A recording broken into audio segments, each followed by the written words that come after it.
Good day, everyone. I am Cyril Gabriele Calaluan, and today I'll be presenting a research of Takele et al. On the application of electrical resistivity tomography, or the ERT, for groundwater evaluation in Yirgacheffe town and its environs.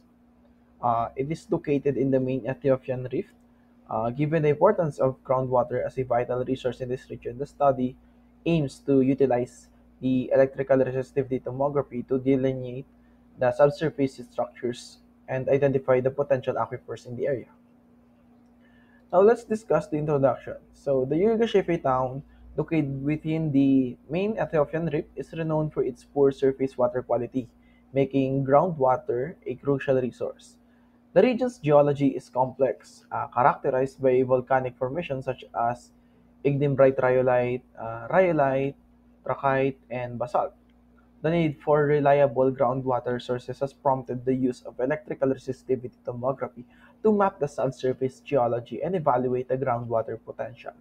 So the study utilized the ERT to investigate the hydrogeological characteristics of Yirgacheffe, revealing diverse geoelectric layers and varying resistivity values indicative of different subsurface materials. This approach helps identify potential aquifer zones and informs groundwater management strategies in the area, addressing the community's dependence on groundwater for domestic and agricultural use. The next is the geographical setting of the study area. The Yirgacheffe town, located in the geodesy of the South Ethiopia region, lies about 401 kilometers south of Addis Ababa within the southern main Ethiopian rift. The highline terrain, surrounded by highlands and hills and the greenery, is accessible via the Addis Ababa Moyale Main Road and the local roads. It is renowned for its high-quality Arabica coffee production, and the town benefits from a moderate climate with temperatures ranging from 16.2 to 18.9 degrees Celsius and rainfall between 19 mm and 301 mm. This supports the agriculture and the local livelihoods of the localities in their town. The next is the Yirgacheffe subsurface geology. It comprises basalt, rhyolite, ignimbrite. It is shaped by the volcanic activity in the southern main Ethiopian Rift. Fault networks such as the southern southwest to northern northeast and the southern southeast to northern northwest influence groundwater flow, acting as both conduits and barriers. Volcanic processes affect groundwater chemistry. It forms hot springs and altering temperature. The interplay of rifting and volcanism complicates the groundwater exploration, requiring detailed geophysical surveys to address variable permeability and fault heterogeneity. The image shows the location of the area and also a simplified geological map of the town. Now let's discuss the hydrology setting. So the southern main Ethiopian rift features a complex aquifer system shaped by volcanic rocks and tectonic structures. Basalt aquifers dominate due to high porosity and permeability, while the rhyolite and ignimbrite have lower permeability, storing groundwater mainly in the fractures. The sedimentary and alluvial deposits in valleys form secondary aquifers. The groundwater recharge mainly occurs through precipitation and surface infiltration, while the discharge it goes through springs along geological pathways. Contamination risks also arise from volcanic processes and agriculture, while the basalt areas have rapid flow but limited storage, and the felsic areas retain more water but are prone to contamination. Now let's discuss the methodology of the study. So the study employed electrical resistivity tomography to obtain the high-resolution 2D subsurface images using the WDA1 digital resistivity meter with plus or minus 1% precision. Data was collected in December 2022 using 60 electrodes spaced 4 meter apart along the 236-meter line, following the Wenner array configuration for efficient data acquisition. Apparent resistivity was calculated from voltage, current, and geometric factor. The data processing utilized the REST2D INV software employing least square methods to derive true resistivity values, offering a reliable insights for groundwater exploration and geological characterization.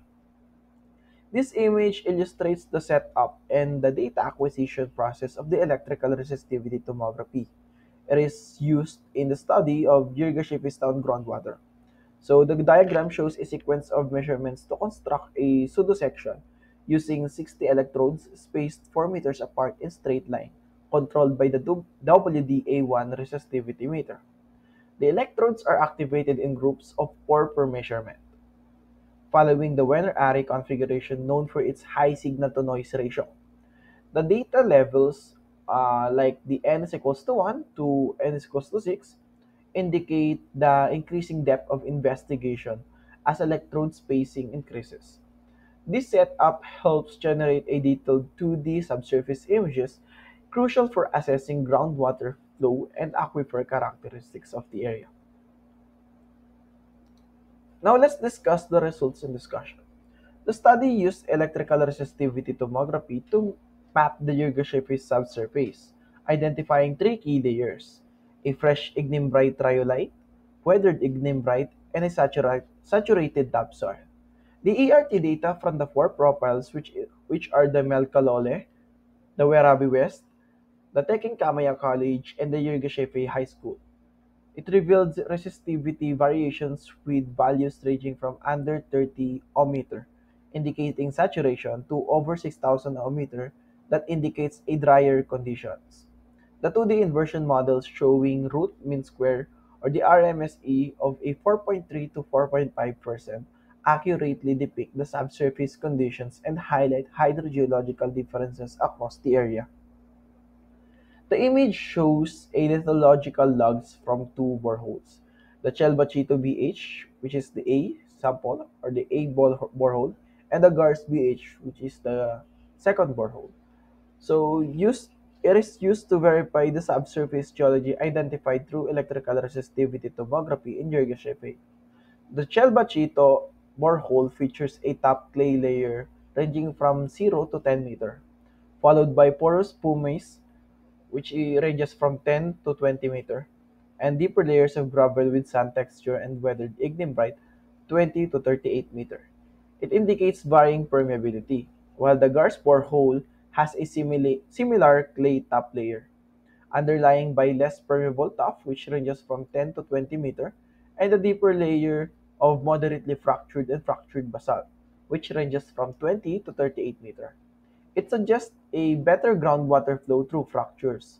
So these lithological logs confirm the heterogeneous subsurface geology revealed by the ERT, highlighting the differences in groundwater potential between the boreholes. Here are the raw data of the results of the study, which the study employed electrical resistivity. It identifies three main geoelectric layers. These include a fresh basement layer with very high resistivity values, which represent solid, unweathered rocks that are typically dry and impermeable; a weathered and fractured volcanic layer with moderate to high resistivity, which indicates potential groundwater zones due to increased porosity from cracks and weathering; and also a topsoil of regolith layer with low resistivity, suggesting the presence of shallow groundwater, clay, and organic material. The ERT profiles from sites such as the Melkalol, the Yirgacheffe High School, showed shallow low resistivity zones, pointing to the presence of the aquifers, while the Teking-Kamaya College showed high resistivity values indicating limited groundwater. The Werribee area presented both low and high resistivity zones, reflecting complex geological conditions, or the hydrogeological conditions. Variations in resistivity were influenced by factors such as porosity, grain size, moisture content, and density. The data were processed using REST2D INV inversion software, which applied least square methods for greater accuracy. Additionally, integrating ERT with vertical electrical sounding and borehole lithological logs from Chelbachito and Gars enhanced the reliability of the findings. Overall, the study highlights the effectiveness of combining ERT with traditional geological techniques to assess the groundwater potential, particularly in regions with weathered and fractured volcanic rocks and provides valuable insights for future groundwater exploration and management in Yirgacheffe town. Now, for the conclusion, again and again, the study used electrical resistivity tomography to evaluate not only the groundwater potential in Yirgacheffe, but also the surrounding areas that reveals diverse volcanic rock formations.